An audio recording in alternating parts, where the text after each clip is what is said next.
फिर श्री मनुवंश की चर्चा सुखदेव जी करते हैं। मनुवंश में मनु महाराज की 3 पुत्रियों का वर्णन करते हैं सुखदेव जी। कई बार कथा में आप सबने सुना है।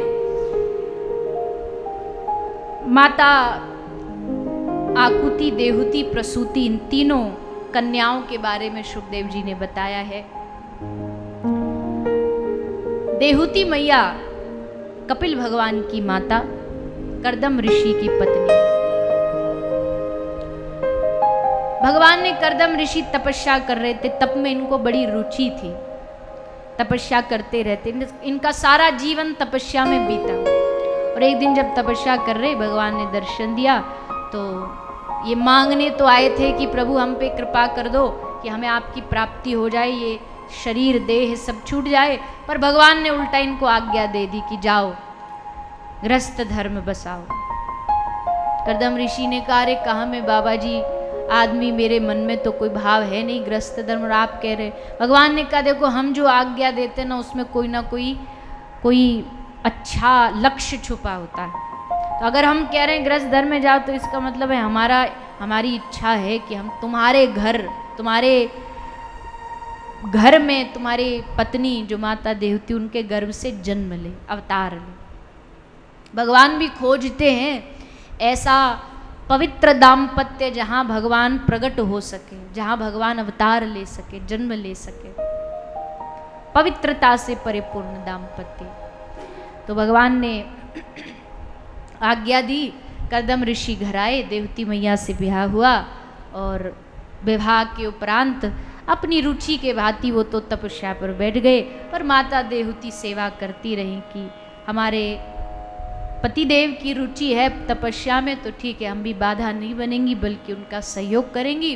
तो सेवा करती रही। और जब तपस्या पूरी हुई, कर्दम ऋषि बड़े प्रसन्न हुए, देहुति ने हमारी इतनी सेवा की, चलो कृपा करके एक बड़ा सुंदर विमान का निर्माण करके माता देहुति को लेकर के उसमें गए। और वहाँ 9 कन्याएं प्रकट हुई जो 9 ऋषियों को, ब्राह्मणों को दे दी गई। और फिर कपिल भगवान प्रकट हुए जिन्होंने अपनी माता को उपदेश देकर के सांख्य योग का वर्णन किया है। माता देहुति के मन की जिज्ञासाओं को श्री कपिल भगवान ने शांत किया है। ये प्रसंग बहुत सुंदर है, पर हम प्रणाम करते हुए आगे बढ़ेंगे। माता देहुति के बाद तीसरी जो मनु महाराज की बेटी है वो है प्रसूति।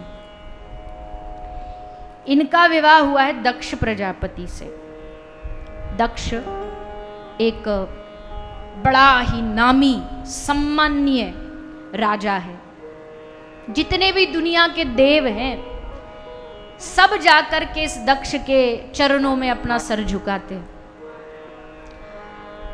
सब देवों को इस दक्ष प्रजापति से कुछ ना कुछ लोभ है, लालच है कि भैया बड़ा राजा, इससे थोड़ी आपस में बनती रहनी चाहिए।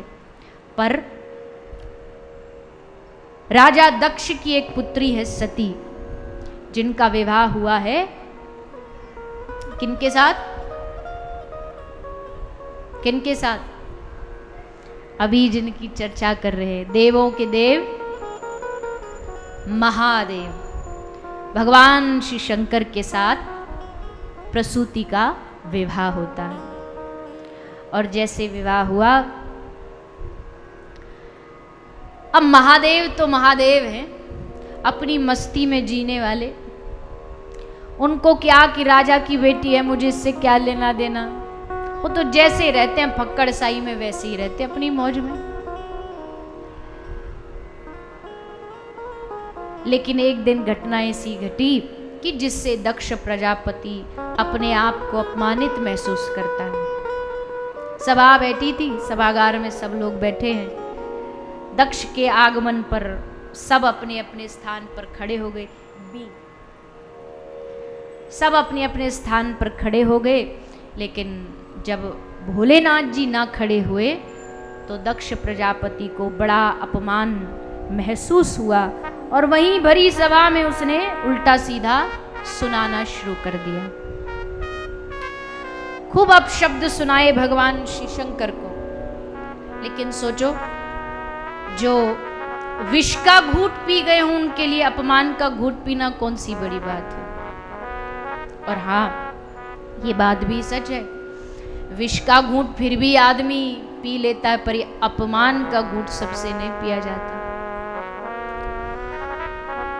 अपमान भी ऐसा कि जो किया नहीं गया, अपने मन से बना लिया कि हमारा अपमान हुआ है, हमको देख कर के आसन से खड़े नहीं हुए। कई लोग ना अपना अपमान खुद बना लेते हैं।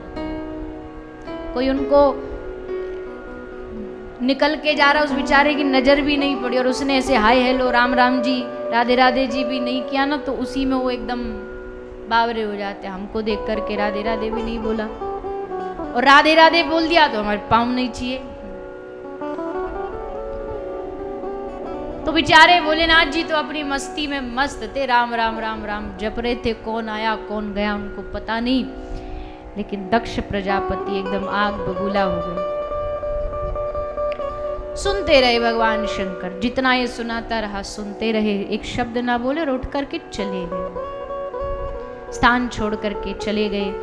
और जैसे ये गए, अब दक्ष ने सोचा कि कुछ करूं, कुछ ऐसा करूं। अब पेट भरा नहीं, इतना सुनाने के बाद भी पेट भरा नहीं, तो कोई ऐसा काम करूं जिससे इसका और अपमान हो।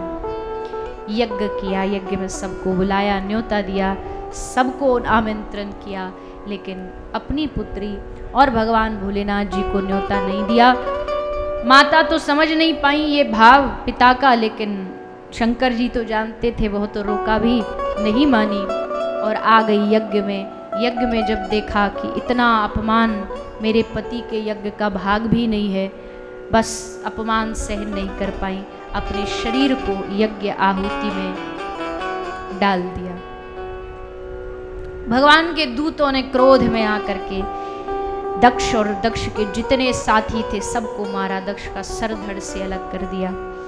अब जब देखा कि दक्ष का सर अलग हो गया, अब कौन बचाएगा, तो मन में आया कि ठीक है, थोड़ा सा भगवान श्री भोलेनाथ भले थोड़े क्रोध करते हैं, लेकिन है तो करुणावतार,